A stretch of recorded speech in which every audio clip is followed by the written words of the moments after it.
What's going on, everybody? And thankfully, it is back. The return of the OBR Browns post-game show here on the OBR streaming network, where the Cleveland Browns tonight kicked off their 2025 preseason campaign with an impressive showing, an impressive outing, and a victory over the Carolina Panthers. And preseason or not, it's always good to get the positive vibes going early, and the Browns did a lot of that in their game tonight. Again, you're joining us live here on the OBR streaming network. If you're on YouTube or Twitch, make sure you hit the follow and subscribe. If you're watching over on X, awesome. We love you. Make sure you're following there. Come on over to YouTube. Come on over to Twitch. Join the conversation as we'll get comments going from the crowd as we go through the show. With you as always, I'm your host, Michael Keefe. Joining me tonight on the post-game show, we got Brad Ward, Pete Smith, Jeff Lloyd. Boys, again, after so much negativity last year and in a meaningless outcome, it is good. It's good to be here on a post-game show finally after months and months and months.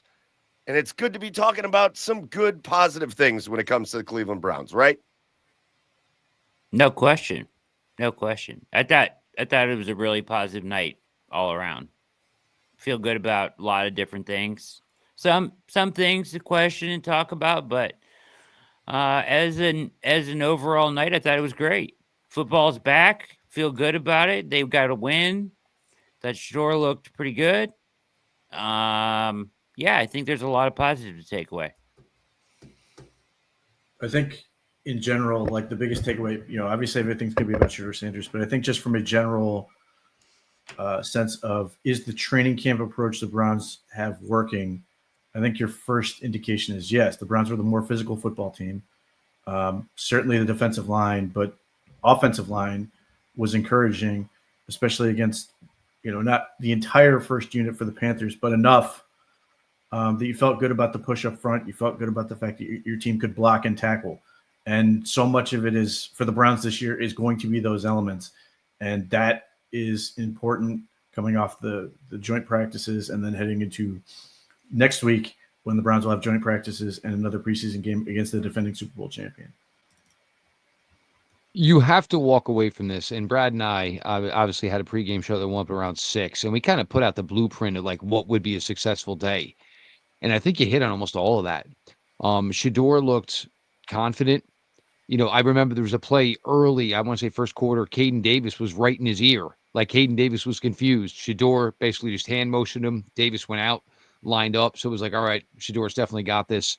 The defense, it had like, and you don't want to compare it obviously to a team that went to the playoffs, but like there were halves to the ball. Everybody was aggressive. There was a lot of speed on defense.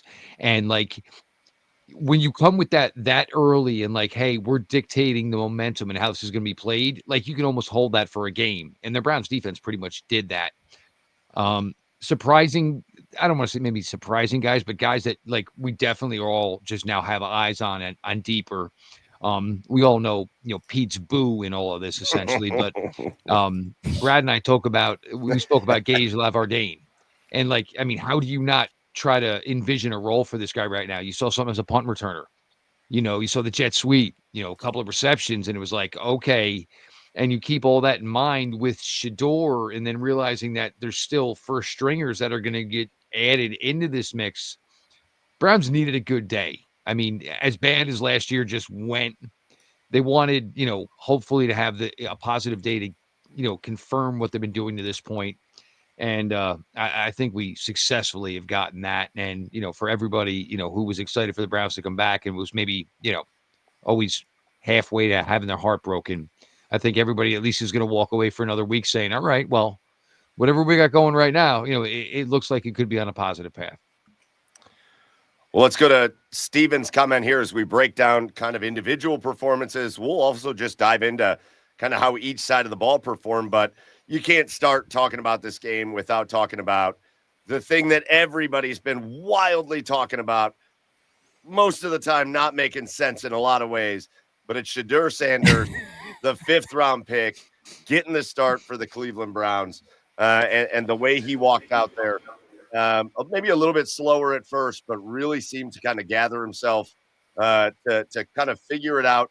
And again, he wasn't just going against the scrubs against the Carolina Panthers, although maybe a lot of those guys just are kind of scrubs anyways. But he was going against their starting unit to start. And there was poise after a couple maybe errant throws, maybe weird decisions, really seemed to settle into this game. And man, you saw it from everywhere. A lot of admiration for the way Shedeur Sanders played in this game. And certainly, if you are somebody that wants to think maybe Shedeur Sanders, a 5th-round pick, could be a guy that can break the mold and break through, he gave you a lot to be hopeful for in this game. Brad, go right back to you. What do you think of your first impressions of game action Shedeur Sanders? I mean, the main things for me in watching him tonight was, now he did it a couple times, right? Played backwards, right? We wanted to see him not play backwards, and we want to see him step up and climb pockets and look to avoid that. He had one of the, the best sacks you'll see where he scrambled all the way back and then back up to the line of scrimmage on a play that took like 30 seconds.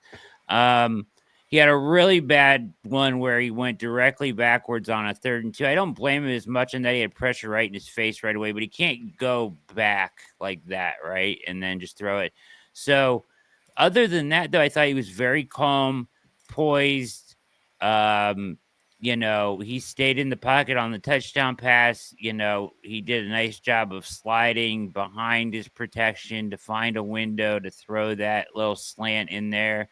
I think it was Caden Davis on both touchdowns, is that right? Correct.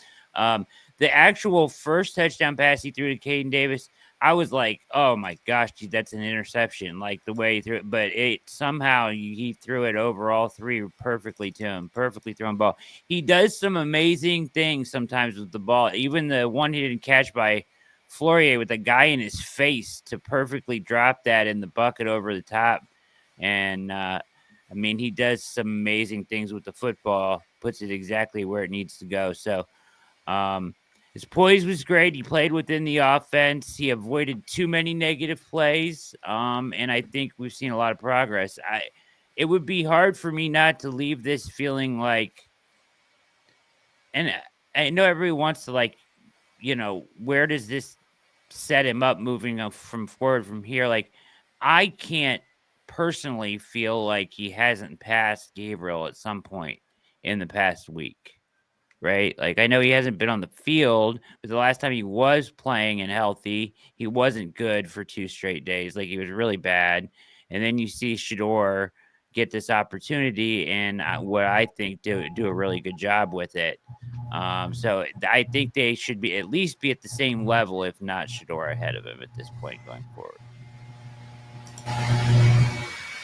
I think for the most part, Shedeur confirmed his pre-draft priors. The highs were really high. The throw for the first touchdown was incredible. Like, that's the stuff he can do. He can do a little bit of making plays in scramble drill. I thought he was a little bit better in terms of his pocket movement in certain situations, but the stuff he needs to work on still exists. He took 2 sacks he can't take. And the one, people are giving him credit for running around for 20 seconds and then running out of bounds. Why run out of bounds? Just throw it away. Don't lose 2 yards. Like, that stuff is silly. The other sack was not great. He missed a couple throws that I know he wants back. And if he makes those, I think you're even higher on the night. I'm not going to make any grand proclamations on depth chart because I don't think the Browns really have one. But he did good. I mean, the things you want him to succeed. You want him to grow. You want him to take advantage of the opportunity. I, was happy that they were more than willing to let him play, let him be himself while structuring the offense around him. Those things are all important. I'm just hoping it continues to grow from here and that they can clean up some of the elements that he just needs to get better at. Because, as much as I'm really impressed by some of the stuff I saw, I also see a lot that has to be improved for him to get anywhere near seeing the field as a starter. I think those are all fair points. And I think this is always one of the biggest things, like, oh, well, let's see him take the reps with the ones. Well, that also means you're going against basically the number one defense as well. So, you need to see the way that all works out. Um, Early in the first quarter, the 4th and 1, the shotgun. First off, I didn't like the call. Second Agreed. of all, that was like you looked at Shedeur and you were like, "Yup, this." And Pete and I, we had these conversations ad nauseum. And it was like that's the stuff. I mean, you cannot not. But to his credit, he came back. The first touchdown pass to Caden Davis, and I think this happened on a couple of these plays. The touchdown pass to Caden Davis, and I think there was a hitch to Laverdane earlier where it almost kind of looked like the guys weren't running the routes the correct way. Because like what made the first touchdown pass to Caden Davis impressive was like you had to get it like over the underneath defender. Like it was like, well, maybe the underneath receiver was too deep or David. So but it impressed the throw for Shedeur nonetheless. Yeah, they The felt too second close together, didn't they? exactly It felt- right. Yeah, exactly. It kind of looked like everybody was on the same square if it was tic-tac-toe Yeah. kind of speak. The second one was definitely the impressive one though. Like you slid to get the protection and then obviously just drilled it where only your guy can get it. And obviously he and Davis have a relationship. They've been doing most of their work together. And Davis kind of went with that weird feet first slide, which you never really ask a receiver to do, but it worked and it panned out. But again, no interceptions. And the sacks didn't kill anything. I think we can stop the sabotage talk or the being set up to fail talk. I mean, like, come on, like the Browns have faith in this guy, and this kid obviously showed it today. And you just you feel good about it for him because none of this stuff ever felt like anything that's been going on with him. It doesn't feel like it was about him necessarily, just about some of the where he is, his family, whatever. But he went out there and just showed it, and the first run I thought was impressive. And the thing it kind of gives me is he's the kind of guy that could maybe run cross country, but he couldn't run track. Like he can run what's in front of him. He's not very elusive. He's not very athletic. You accept that, but you understand that he's really good kind of around the line of scrimmage. He's got really good rapport with the receivers he's working with. The flurry of reception, there was one in the first quarter. He tried to throw something similar and he just didn't hit it. So, I mean, making those throws isn't always easy. And, when you're not working with just your stable of guys and, it's a preseason game, so a lot of guys are getting run. But the dot to Floria, you really show that, he's got it all. Look, he's not the most overall talented guy there is, but he's toolsy and he seems like he really works hard and he puts in the effort and he's kind of got some smarts to him. And, it's not going to change the immediate dynamic of the Cleveland Browns quarterback room probably for 2025, but it certainly can, see a path where he's involved with this more than not for maybe half the season, depending on how the season overall goes. Because I'll tell you, from my perspective, I think everybody will talk about that first throw, that first touchdown pass, because it was incredible. But from just a poise perspective, from a young guy getting the start and knowing that the spotlight's on him, it was that second touchdown pass that really had me go, okay, I like what I see there. And it wasn't just the throw. It was that sidestep. And I've seen so many quarterbacks early phases of their career panic in that situation and just take off. They evade that first bit of pressure and then they just panic and go. And he didn't. He didn't panic. He stepped to his right. He allowed his running back to give him a minute, and then he lasered it into Caden Davis. And I really thought that was an indicator of maybe a little bit more advanced poise and maybe, some of that stuff that had people real excited about him, before he took that deep fall in the draft. So, I thought that was great. Boys, did we all listen to his comments when he was being interviewed by Aditi on the sideline? Did we listen to his comments and what we think of the way he talked? Because if you didn't watch him play, man, you'd think Shedeur was terrible the way that he talked. He apologized to his dad in his interview for not taking full advantage of his opportunity when pretty much the whole world is glowing about the way he played. What were your thoughts? What were your thoughts on the comments and about his mindset on how he played? Full media training. We're at work there. I mean, he handled it all perfectly. He's handled all these questions before. Every question he's answered since he's been to Cleveland has been almost pitch perfect. So, and he did it well there as well. He played it down. He looked humble, and you got stupid questions about reps from Aditi Kikawala, who, by the way, is an avid Kenny Pickett supporter and should not be allowed on the sideline. There's an avid bias there. She should not be a sideline reporter while supporting Kenny Pickett. Just throwing that out there. Anyways, either way, yeah, he answered everything correctly. I mean, that's sort of what I'd expect from him. Obviously, if he comes out and says I should be the starting quarterback or anything like that, he's going to get hammered. I mean, I also don't think he's inauthentic by saying the way he did it. He's been pretty grounded in terms of being process oriented, and certainly it was clear just watching him. There were plays he wanted back. So, I mean, I guess if you're asking me, is that what I want to hear? I suppose.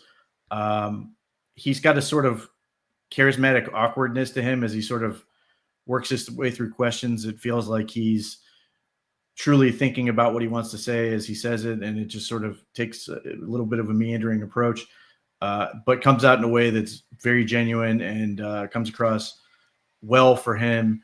And certainly he's, there's some element of that, of being a coach's kid, and thinking in terms of not what you did well, but what you did not do well, making it about the team, talking about the scoreboard and those things. So, I mean, he's good at that stuff. He's very natural at that stuff. It's one of the reasons he's popular.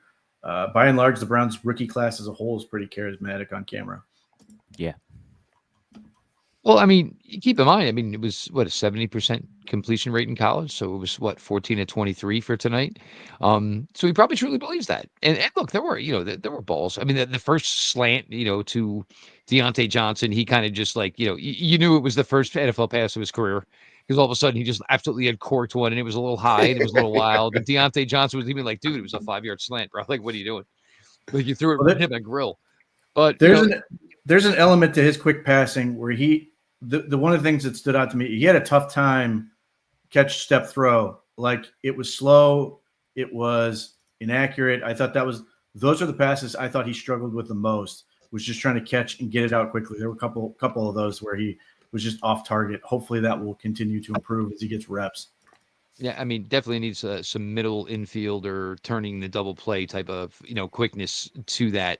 Like, for a guy who's not really, really big, I think, Pete, what you're trying to say is there's some elongation to it, where it's like, well, it's like, a 6'5" shortstop, and it seems a little weird happening, and he's just not that big. But, hey, the more confidence, the more repetition, certainly, you hope that stuff cleans up.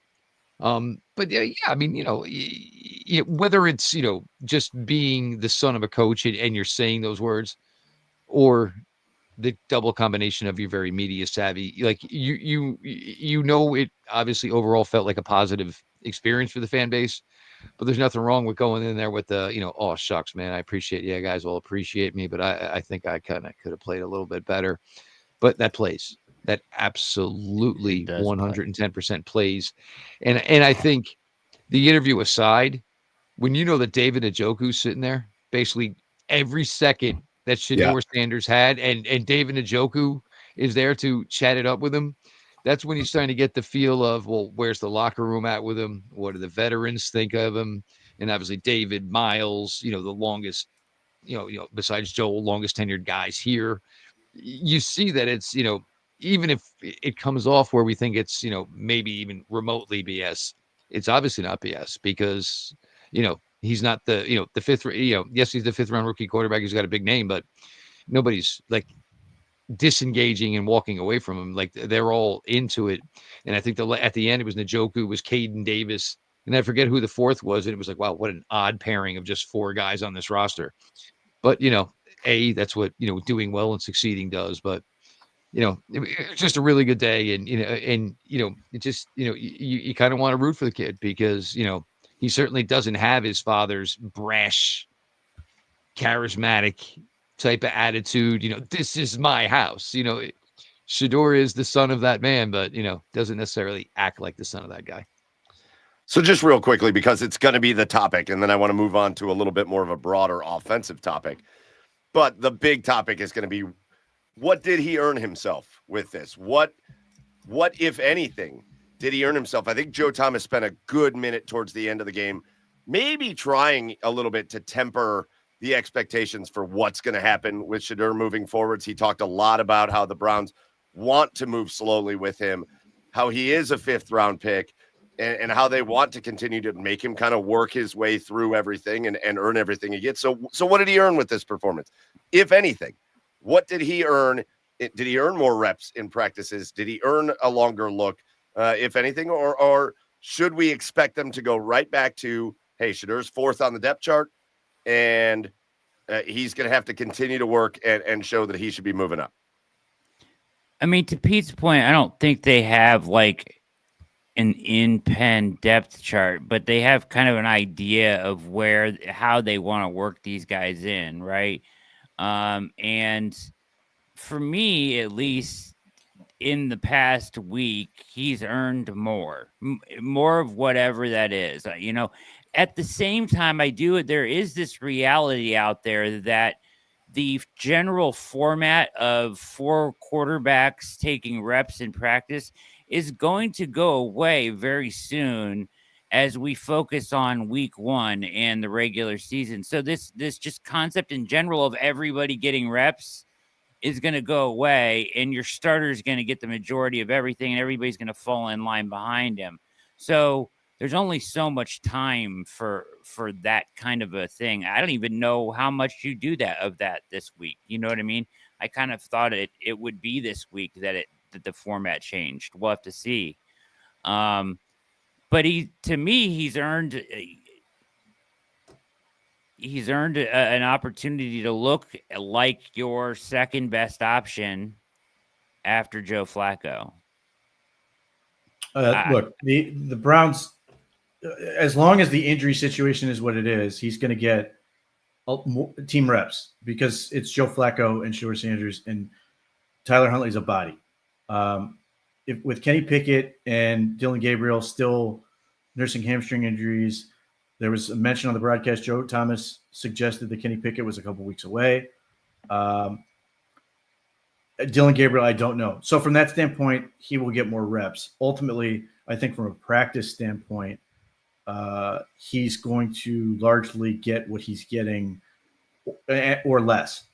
What I hope happens, and what I've hoped all along, is there is zero consideration for Joe Flacco or even a healthy Kenny Pickett to get preseason reps. Going in, my hope was that Dylan Gabriel and Shedeur Sanders would get the entire preseason, and that doesn't change for me. I have no interest in seeing starters in this. I have no interest in seeing a guy who had a 158.3 QB rating in preseason to then be mediocre in the regular season. There's no value for me in that. So to me, the most reps, Shedeur Sanders and hopefully Dylan Gabriel, if he gets healthy shortly, should just be continuing to roll through the preseason. If nothing else, we'll see if Dylan Gabriel is healthy enough. But by next Saturday, I would hope that they're just going to say Shedeur Sanders is going to start the next preseason game and play it similarly. Into this game, obviously played well enough to get himself out. I would give him until they're worried about either they've sort of decided that he's done the job like they did this game, or there's a concern over his health or safety based on his help that you would want to put Tyler Huntley in. But otherwise, I'd give him the whole game if he's the only healthy body.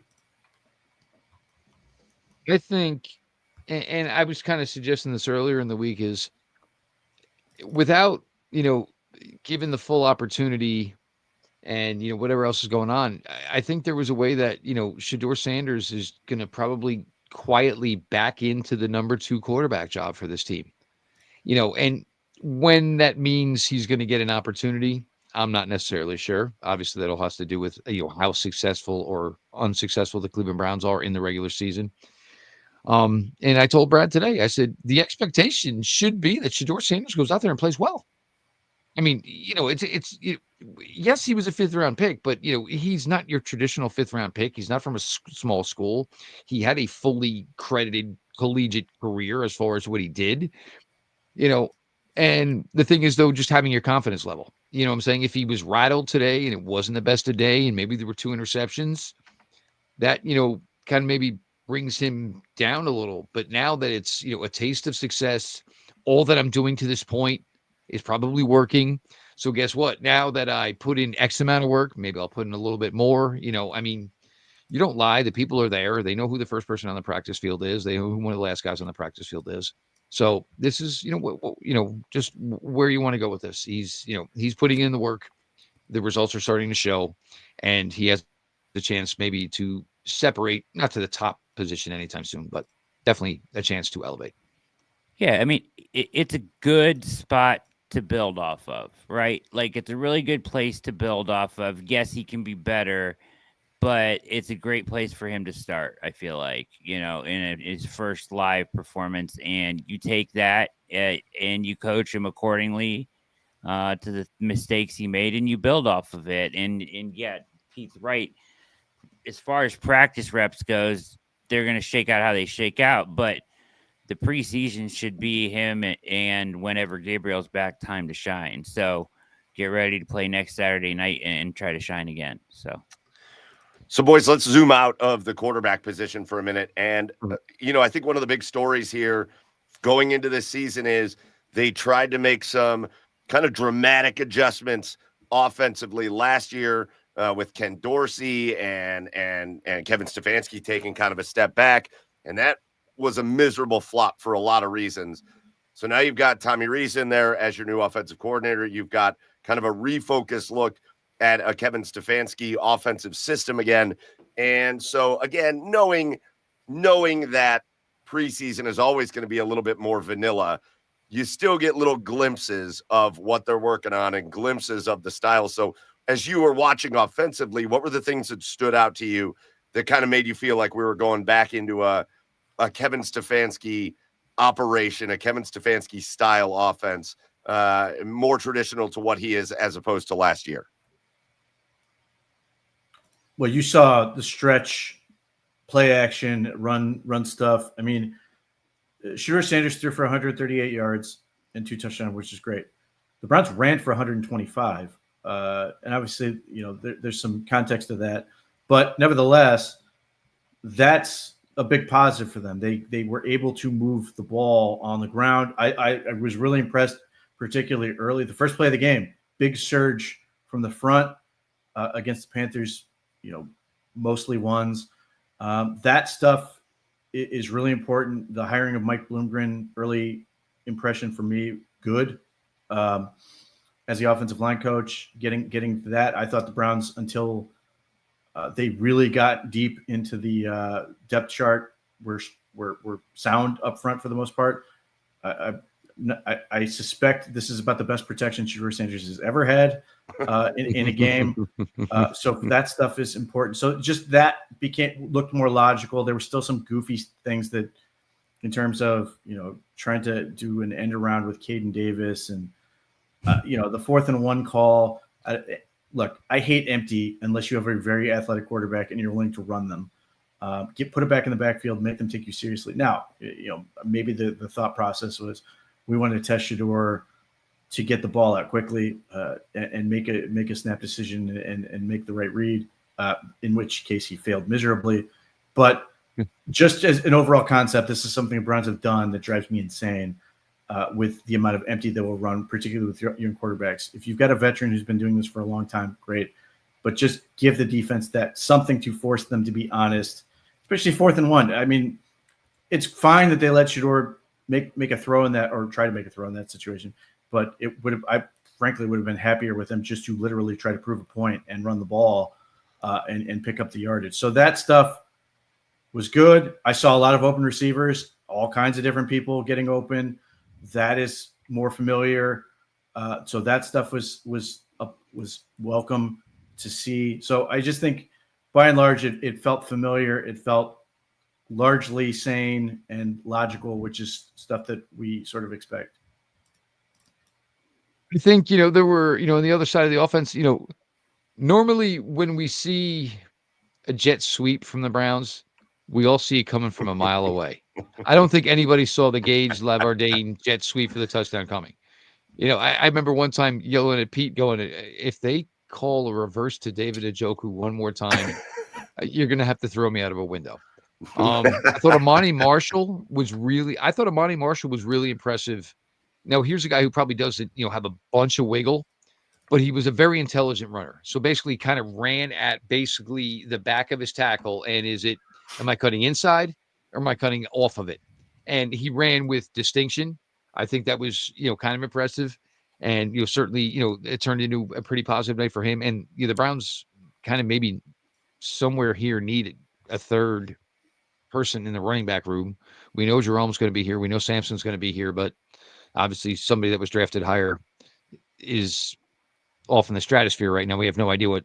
So somebody's got an opportunity here for some reps, and I thought Marshall kind of showed pretty well. I think Travion Williams was kind of interesting in his role, and maybe he's got a shot here because at his age in his career, there's definitely some special teams that he can probably handle, which would have some appeal. I don't think you want to put Sampson on that. I don't think you want to put Jerome Ford on that.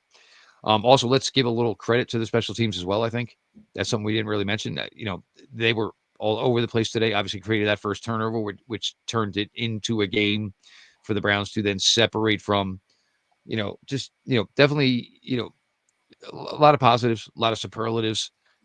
Certainly, from this one, and look, let's not get too caught up in the sauce. I mean, it could be a very, very different conversation 1 week from today, of course, against the Eagles and their depth, of course. But these guys really, it seems like everybody's kind of bought in. And, maybe that has something to do with, some of the negativity that's out of the room.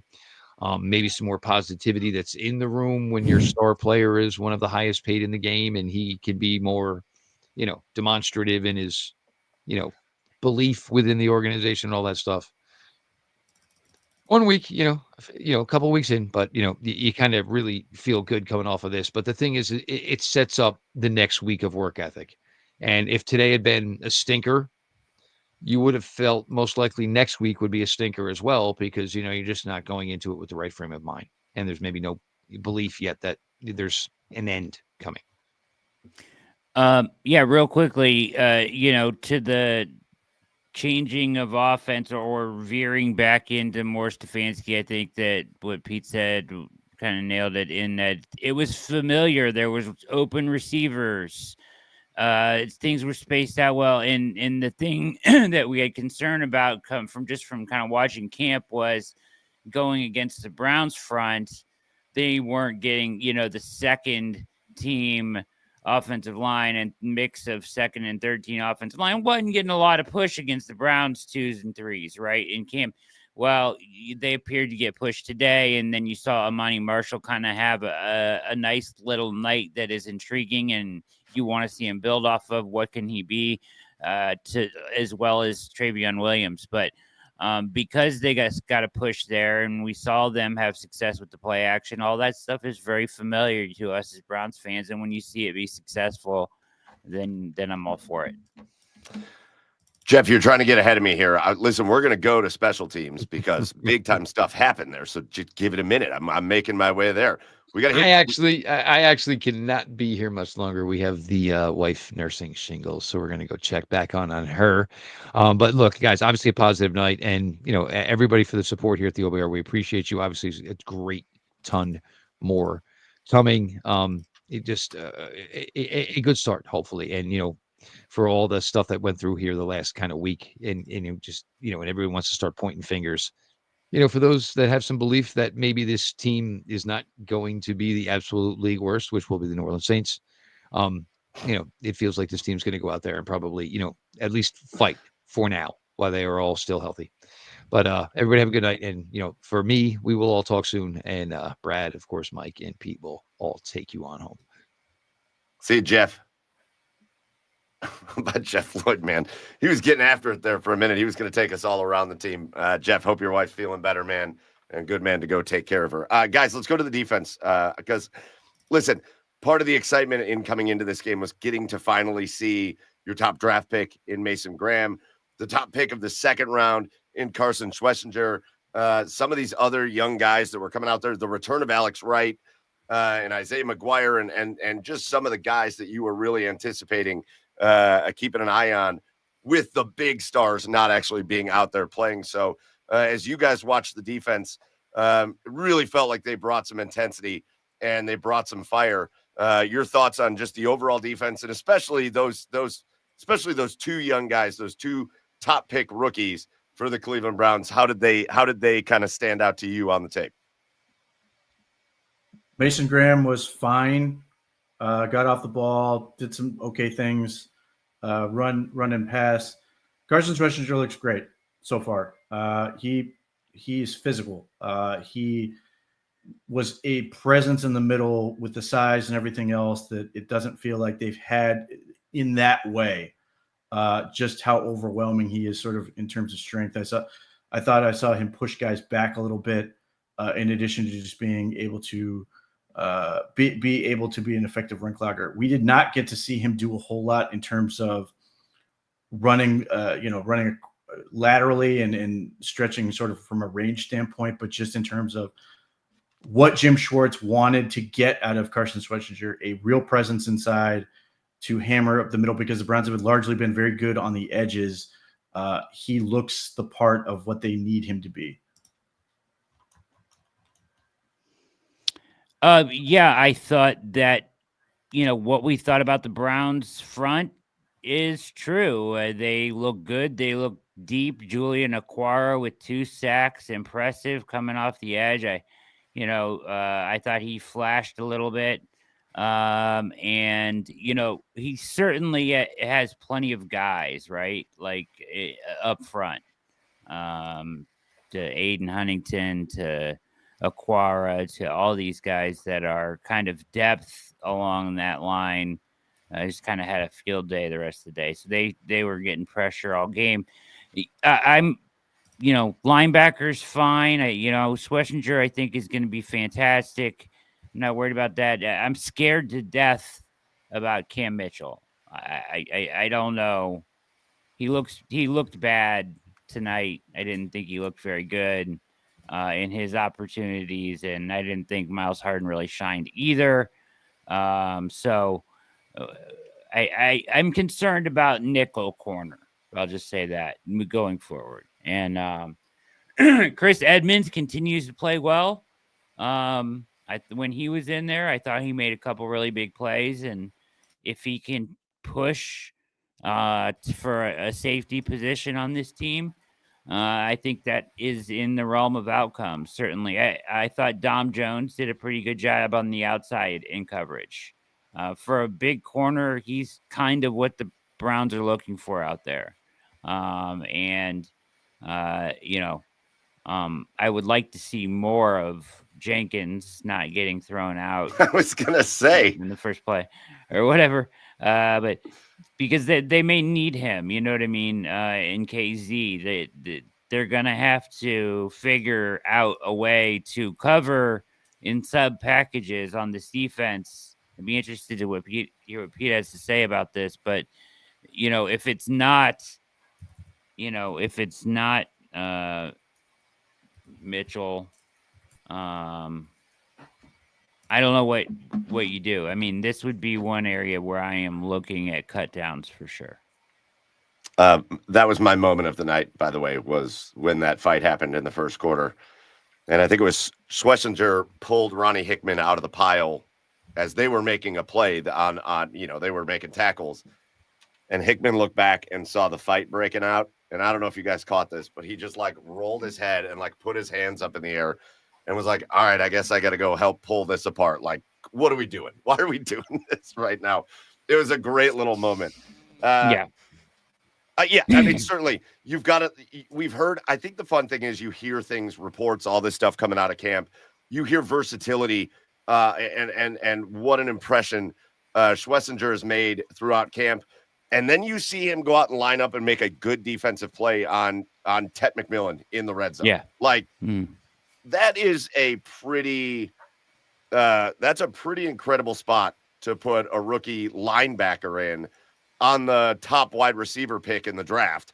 and he goes out there and makes a play. So I think a lot of stuff to be excited about. I think a lot of people noted several double teams happening on Mason Graham.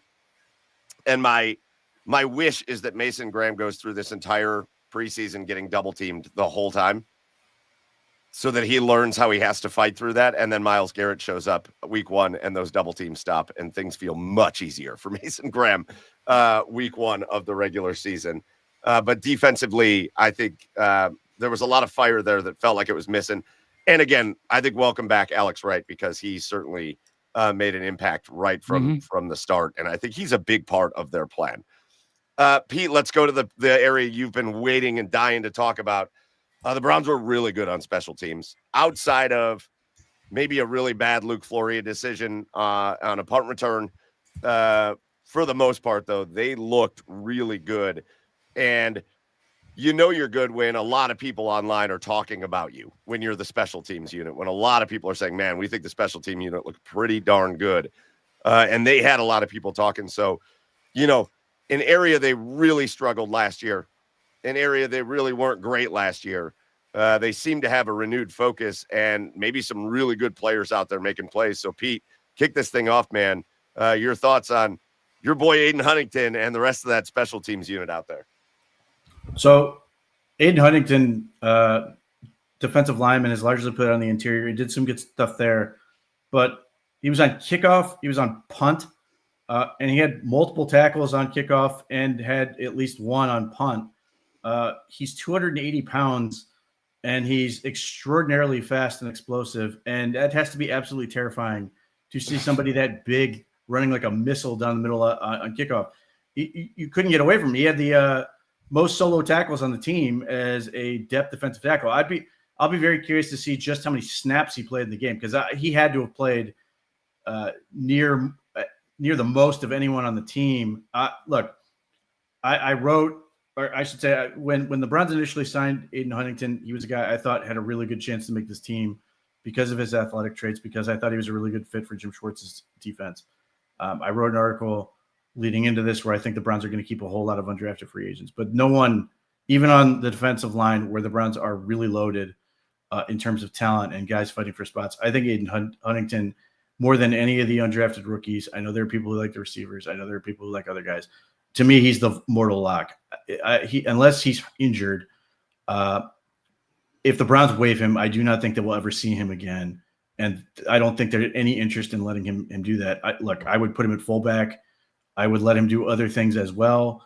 But yeah, the more I see of him, the more impressed I get. Pursuit, just initial burst off the line of scrimmage, those things are all really impressive. And, you know, the Browns obviously ended their draft in the 5th round with the Shedeur pick, but to get him as sort of in addition to other players, is a really nice finish to the draft, has been huge for them. I think he's going to make this team and have a chance to be a productive player. And, you know, as the 5th end, he might be inactive on some games, but now if he's able to do this and just the sheer amount of usage he had on special teams, I don't think that's an accident. I think that's going to be carried forward, that he's going to be a guy that makes it very difficult for you to put him on the inactive list. Brett, on the other side of the good when it came to the special teams, a lot of people are going to be nervous about what we saw out of Dustin Hopkins. Some close kicks there was one Chris Rose called no good that wound up being good on an extra point. And then he eventually misses an extra point, a guy that really had the kicker yips all year last year when he was healthy. And man, going out there and making things close and missing again, it's got to be a pretty short leash on Dustin Hopkins at this point, right?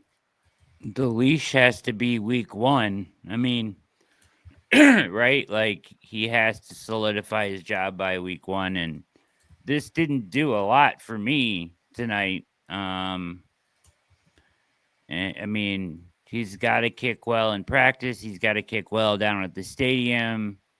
They should be down there like every day, kicking in the wind and stuff. I don't know.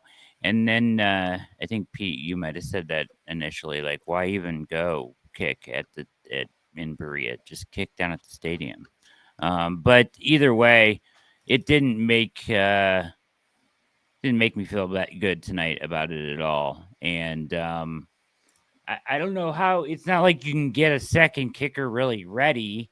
So I don't know. You just got to keep playing him. Hope he figures it out and have somebody ready that you also like. I guess they're carrying a second kicker right now, but it's not like a competition. Look, if he's not going to be the answer, they're going to do what they did the last time. Right. They did with Kid York, which is, presumably trade a pick or grab a waiver claim or something to bring in somebody else along those lines. Certainly, Dustin Hopkins being good is the best case scenario. But and it's certainly concerning. He missed the one. He was damn close to missing the other one, to the fact that the broadcast thought he did. Right. But, the fact of the matter is that the Browns were good enough that that's almost an afterthought, as opposed to in, the last year in particular in the preseason and certainly in the regular season, where that's the main attraction, because the Browns offense was needing those to be to carry them, as opposed to the Browns are up by multiple scores and it's not really a factor and it becomes sort of an afterthought. I think the last kick is certainly going to reintroduce it.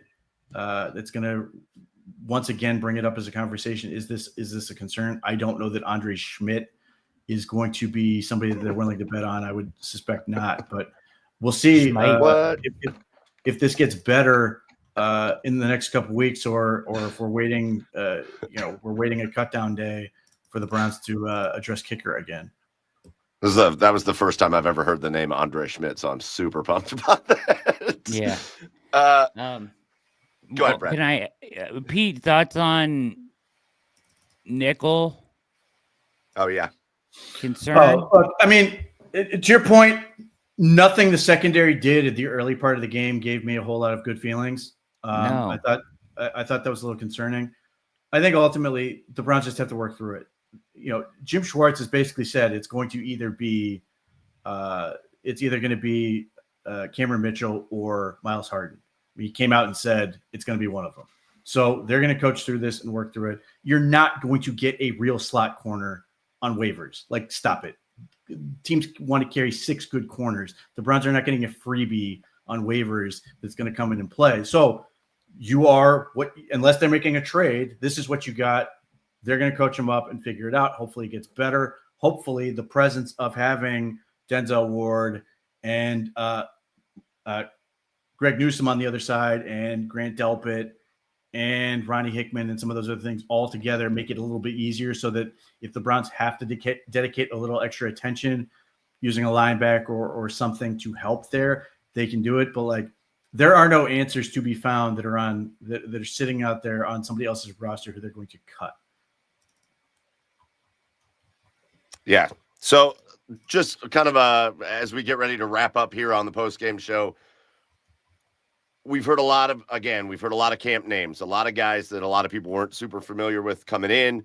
The Luke Florias, we've heard the emergence again of Larvadain. You saw Caden Davis in this one. Some things on the defensive side. Donovan McMillan looked pretty good in this game. Some of the linebackers, Winston Reed and Nathaniel Watson, both looked like they made some pretty good plays out there. So when it comes to kind of those guys that, because we know the Browns are going to need some guys that step up in certain areas. We didn't even bring up Jamari Thrash, who made a couple nice plays in this game and looked really comfortable out there in this game. Who are the guys that are kind of, I think, we start thinking about those battles. Which of those kind of wide receivers, which guys are going to gain the advantage and make the team? Which of these guys are going to step up and you think can actually make big time contributions to the regular season Cleveland Browns? So after you watch this first game and you actually got to see a lot of these guys offensively and defensively, make an impact in an actual game situation outside of Aiden Huntington, because we know that answer, Pete Smith, and we all agree with it after what we saw tonight. Who are the guys that are pulling ahead for you? We know Floria made the big one-handed catch, but you also saw good things out of Larvadain. You saw good things out of Davis. Who are the guys in those areas that are kind of pulling ahead and making you go, man, I see that guy being a contributor to a football team this year. Well, I think a guy who was arguably the best on the entire team, and he only played first half, I thought was Luke Whippler, at least live. I'll have to go back and look at it. I thought he was outstanding at center. Obviously, he's, at least right now, he's a backup. And I think realistically, it's more about next year than this year as a potential starter. But I was very impressed with him. I at least notice I have to take Amani Marshall seriously at this point. I've sort of been working under the assumption that the Browns, and I largely still do, think that the Browns are going to get another running back from another team. But the thing I can say for Amani Marshall is he's a fighter, and he does his job, and that can get you a ways with a team. Travion Henderson, I think he can be the Pierre Strong role, and I think looked pretty good from that standpoint. If you're going to have a Pierre Strong on your team, or you can put him on a practice squad or something like that, perhaps. I liked what I saw from Jamari Thrash from that end. Donovan McMillan had a great play. I'm very curious to see where the Browns sort of end up on these corners, because I saw a million of them. Chidobe Newseum early got the start in this game. He's a former undrafted free agent in his second year with all the measurables you want. I thought he was okay. I mean, Tech catching the ball over him, it wasn't like he wasn't in good position. Dom Jones, I thought, really handled himself well in this game. I don't know where he sits, but certainly he seems to like pads. He likes to have those on because he gets to hit people, and was a presence from that end. So those are some of the guys I thought were pretty good. I'm still very intrigued by Lorenzo Thompson, who's was playing left guard with the second and third group, former undrafted free agent out of Rhode Island. I thought largely fared pretty well. I think there were a couple of reps he'd like to have back, and I still wonder if he's quite powerful enough for regular duty, but I think he does a lot of things really well that I think are intriguing with him. I would like to say that of the group of wide receivers, like I think Thrash has had a really good camp, and that continued tonight. I think Deontay Johnson is going to make this team. I think he was interfered with on the one play. It was blatantly not called. But either way, I think he's going to make this team. And then after that, it's like, I think there's probably room for one guy of like all these other guys. And basically, Larvidan did some positive things. Caden Davis did some positive things. Flourier made a one-handed catch. They nobody really separated. They all did enough to be on our radar still. They didn't separate, but it's all they didn't separate, but it's all in a good way. Like they all made they plays. were all good, but none of them were like, or these two were really bad and this guy was great. So nobody really separates. So we can't keep going, and we keep watching them, and one will hopefully separate. So, but they all seem to bring something to the team, and showed up tonight and did something good. So. All right, boys, we're going to wrap things up here on the OBR postgame show. Again, the Cleveland Browns come away with a 30-10 preseason game one victory. The Shedeur Sanders game is what we're going to call it for a while, as the noise, if you've loved it or if you've not loved it, it's only going to get louder after this game, but a lot more stuff to talk about. Boys, any last nuggets before we get out of here? Anything we didn't hit on that you guys want to hit on real quickly? Anything I want to hit on? Look, I just, my overall impression of Shedeur Sanders is, yes, be excited about it, but within sane ramifications as much as anyone can try. DTR was a sensation in preseason as a 5th-round pick, and people will pretend he wasn't. He was very good right out of the gate, 8 of 11, 82 yards and a touchdown, 6 rushes, 36 yards. He ran around and was very impressive. And now people pretend he was terrible all the way through and everything else. I'm very encouraged by what I see from Shedeur Sanders. My plea for people is just let him do it. Don't try to rush him. Don't try to immediately insert him into the starting lineup. It's one preseason game.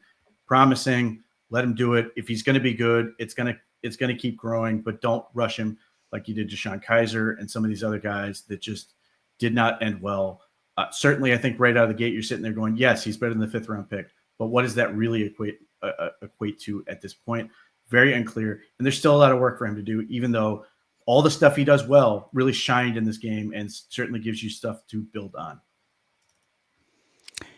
Yeah, I was impressed with his performance tonight, and just hope he builds off of that and gets whatever more opportunity looks like, or you know what I mean, at this point in camp, because it's starting to change, as I've mentioned. It's not really camp anymore. Things, format is going to change, but whatever more opportunity, and he will have the opportunity to play in these preseason games. So that will be fun and continue to be fun. And we'll continue to want to see him grow from that, set himself up for potentially playing a role, as you guys said, in this season at some point when Flacco's arm falls off, or whatever happens. And then,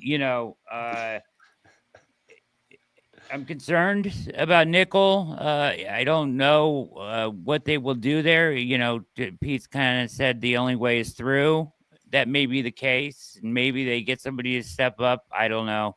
I'm intrigued by guys like Chris Edmonds, who I think has a place on this team, and played well again tonight, showed himself well again tonight. There's a lot of guys that are fun. That are UDFAs and guys that were UDFAs on other teams that are on this team and are fun to watch and could carve out a role for themselves. And that's always a positive thing. So, well, game 1 preseason in the books again. Browns are winners, and there's just nothing but news that's going to happen from here. There's nothing but movement with the Cleveland Browns. And how they decide to build and finalize this roster and the depth chart, as we talked about. But this was a lot of fun after misery for so much of last season. And we know this game doesn't matter in the standings, but it was fun to get the Browns back out there. It was fun to watch Browns football again, and it's fun no matter. We know that when the regular season comes around, we don't know how many wins are coming. So it's good that you got to celebrate them every time you can get them. And the Browns won this one 30-10.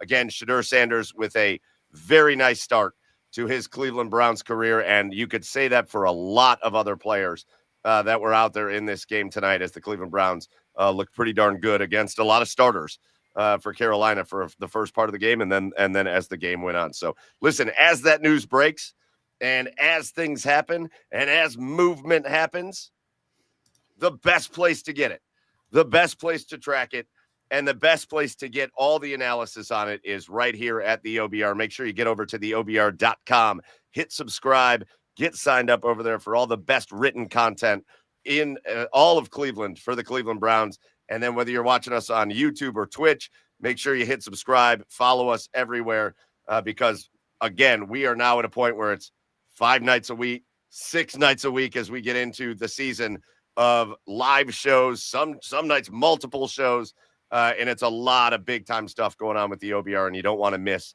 any of it. So that's going to do it for the OBR post-game show. For Jeff Lloyd, who was here a little while ago, for Brad Ward, for Pete Smith, I am Michael Keefe. Again, go follow the OBR, the Cleveland Browns, 30-10 winners in preseason game number 1 tonight. We'll talk to you later. Until then, as always, go Browns. Good job, Mike.